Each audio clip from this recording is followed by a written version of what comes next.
Depuis longtemps, un ami, chasseur de petits gibiers, me disait que son rêve serait de chasser un beau cerf et d'accrocher le trophée dans son salon.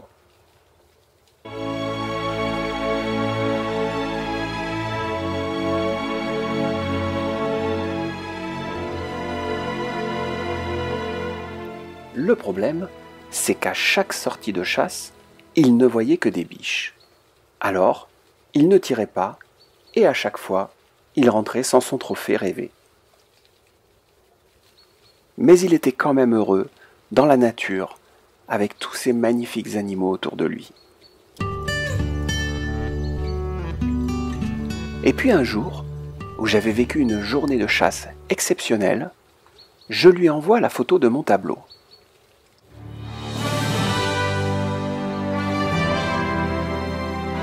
Aussitôt, il me répond « Waouh, quel beau cerf tu as tué!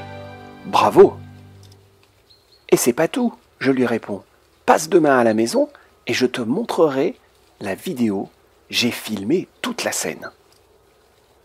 Regarde, je lui dis le lendemain. Il y avait même des sangliers.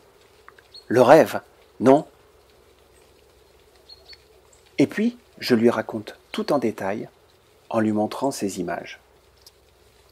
S'agissant d'un tir d'affût, j'attends patiemment qu'il soit arrêté et de profil pour le tirer au cœur et le tuer sans le faire souffrir ni risquer de le blesser ou d'abîmer la venaison. Zut, je me suis fait griller. Il m'a vu. Je crois qu'il va s'enfuir. C'est fichu.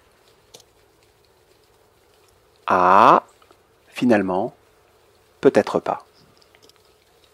Quelle démarche élégante. Il est majestueux. Est-ce pour impressionner les sangliers?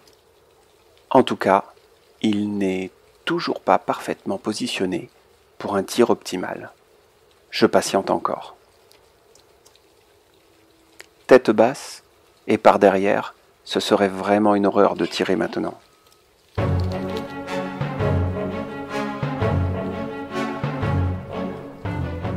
Même si ça me démange, éthique et respect du gibier m'imposent de patienter encore.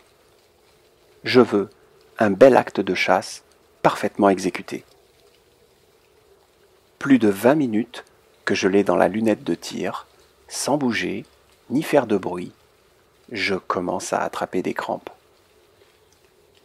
Mais je sais que d'une façon ou d'une autre, Saint-Hubert a toujours récompensé ma patience. Attention, c'est un tir parfait au niveau du cœur, comme on peut le voir sur les images au ralenti. On voit le poil et la peau se rétracter au moment de l'impact. La réaction de ce cervidé est tout à fait caractéristique d'une balle de thorax bas. Il fait un bond en avant, fonce droit devant lui, puis va s'écrouler quelques dizaines de mètres plus loin. Enfin, ce schéma permet de bien repérer la zone vitale à atteindre, à savoir poumon cœur. L'avantage d'une balle de thorax bas, c'est de toucher le cœur, qui est posé sur la cage thoracique, comme on le voit sur le schéma. Si vous êtes chasseur de grand gibier, je sais que vous avez regardé cette vidéo avec attention. Mais rien ne vous a choqué? Vraiment rien? Pourtant, mon ami qui rêvait d'accrocher un trophée de cerf dans son salon a fait une erreur. Laquelle? N'hésitez pas à laisser un commentaire si vous avez trouvé. Salut les amis et à bientôt.